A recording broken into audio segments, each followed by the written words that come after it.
Good evening. My name is John Yakim. I am a Monroeville resident. Mr. Deputy Mayor, members of council, Manager Little, and Mr. Zunick, good evening to all of you. Mr. Deputy Mayor, thank you for the opportunity to address you in council this evening. Last week's meeting was interesting. I was pleased that Mayor Arasenko answered some of my questions. However, I was disappointed that the public continues to be misled. I know we are trying to enforce a 5-minute rule here, so I will be brief. Almost everything I asked the mayor last week was answered untruthfully or inaccurately. I am not accusing the mayor of lying. It is possible that he just had bad information. I am going to comment on some of the most egregious statements. First, I had asked if there was a personal relationship between the company hired to do the investigation of the daily report and any employees. I was told by the mayor that he did not know of any such relationship. Mr. Deputy Mayor, that is untrue. There is a relationship, and when it is revealed that it has been covered up, the credibility of the investigation will be challenged, wasting more taxpayer money.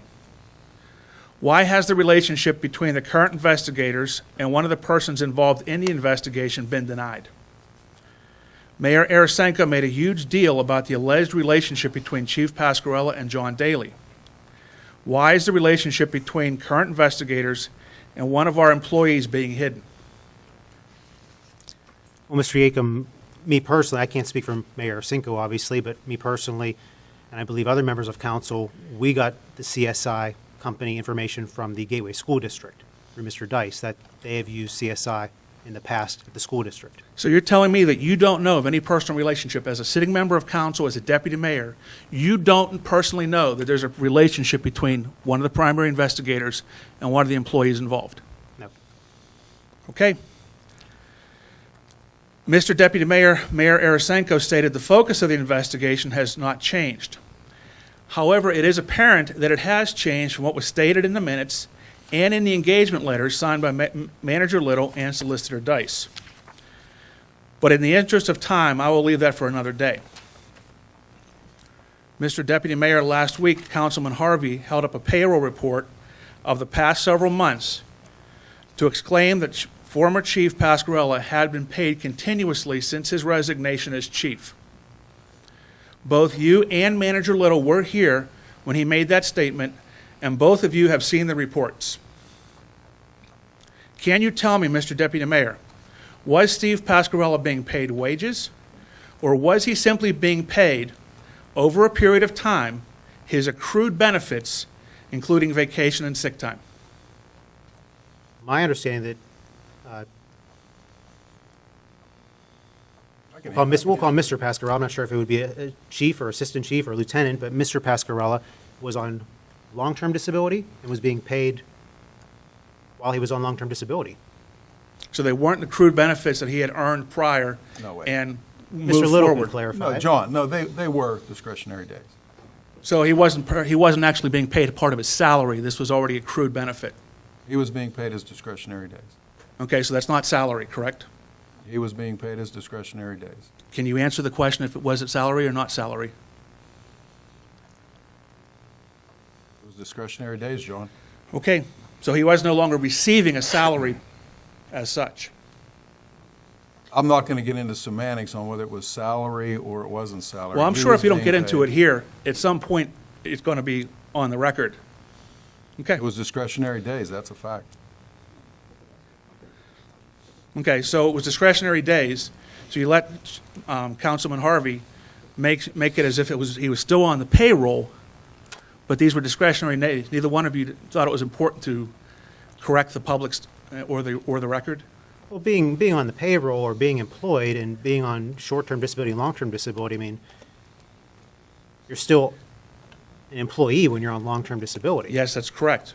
However, when employees, including former employees, including the two that are sitting here, had their last day of work as a municipal employee, they collected a lump sum benefit of their accrued benefits. That's different than still being an employee. Well, I mean, Mr. Pascarella is on long-term disability and is no longer an employee at this point.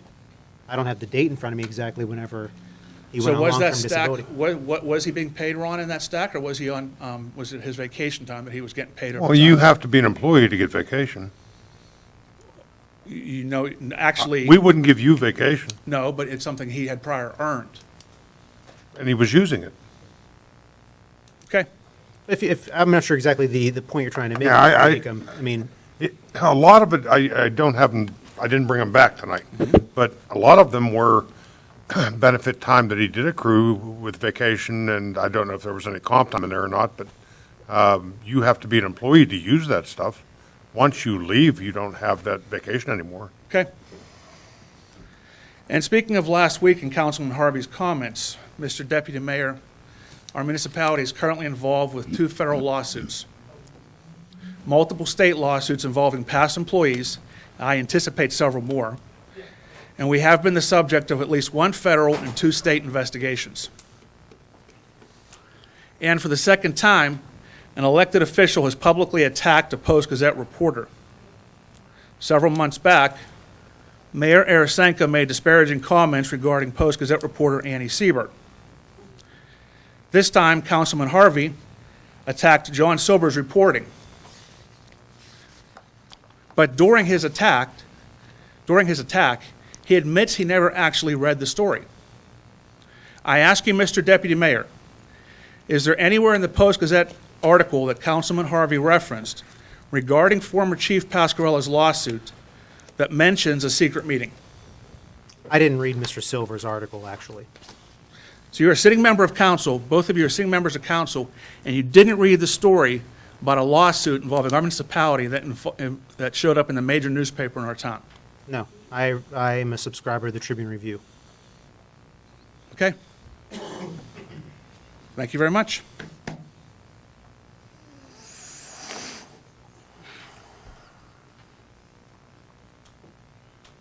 And I'm not trying to endorse the Tribune Review. I don't get any money out of endorsing their paper. But at any rate, any other public comments this evening?